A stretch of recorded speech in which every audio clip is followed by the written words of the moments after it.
When she was 33 weeks pregnant, Paula had problems of numbness in her hands, and by drinking the cup of water while watching the Speak Up Friend program, she was healed.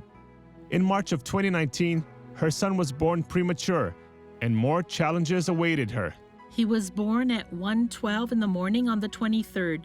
He was born with a strong cry, but he was tired from breathing. So then because of this, he went to the neonatal because he was premature also. I only saw him the following day because there is a whole preparation for the preemies there with special equipment, etc. I went to see her, but I couldn't get in because when the baby was born, he stayed in the ICU. We went back to the room and stayed there. On the 30th of March, he woke up crying a lot and with a fever. So then we got apprehensive without knowing what he had. Then the doctors asked me the whole time to leave because they would do exams, and I was really apprehensive, right? So then they extracted some fluid, and they gave me the news at 10 p.m. that it was bacterial meningitis.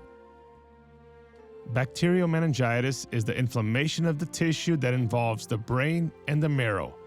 It can be caused by 3 different types of bacteria, and it is lethal in 20% of the cases. 1/5 of the survivors remain with sequels such as blindness, deafness, and loss of body members due to necrosis. When I arrived and the doctor went to talk with me, saying he could get worse, he could have convulsions, and she only spoke about bad things that could happen to him. And I was really worried. I was holding myself together to not cry, but inside of me I was in pieces. I only saw him at that moment. At 11 p.m., I left there and I wasn't able to return. That night, I panicked, I got desperate, and I started to murmur a lot. I started to think, my God, why am I going through this? I wanted to give birth to my son and after 3 days come back home because there was my other son. He had never spent so much time without me. In the midst of such despair, Paula remembered the prayer with the cup of water and decided to battle for the healing of her son. In the mother's room, there was a TV. So then I watched in the morning, 5 a.m. around this time. I was there tuned in, watching through TV, reading the Word. I had my Bible there, right? I surrendered myself and repented for wanting to know the reason why all of this was happening. I surrendered myself to the Lord. I asked for repentance. I fortified myself in faith. On the following day, I was another person. I did this in the mornings and at midday also, at the moment of the cup of water. I was also there participating in the campaign for him. I went to the lactation room to breast pump the milk, and I anointed my milk.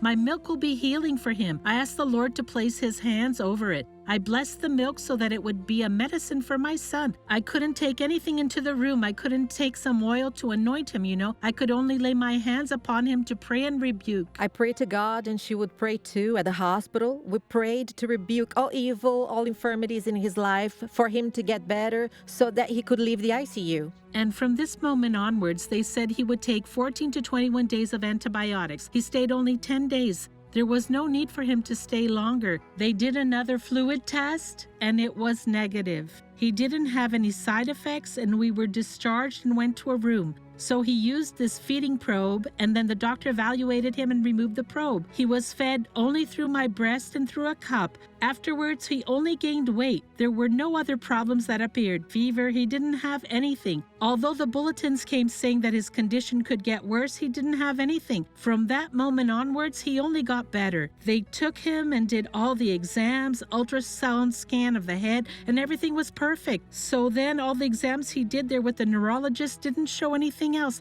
He did an exam to check the eye reflexes and the doctor discharged him. There was no need after we left the hospital to have a follow-up with the neurologist. He was released because he didn't have anything else. The other day he turned 1 month, so we threw him a party. We made a cake for him. We gathered the family, the grandparents to receive Gabriel. And I looked at him and thought, my God, you are so wonderful. Look at what you have done in our lives. Since the beginning, you were there with your hand, right? Protecting us and taking care of us. I cried a lot. I arrived home and told everything to my husband because I was there at the ICU. I was seeing, witnessing everything, and I saw how he came back home healthy, and without the need to do any follow-ups. This was a victory, no side effects, nothing. My son is perfect. Oh, Jesus, you are so beautiful. What a great story, folks.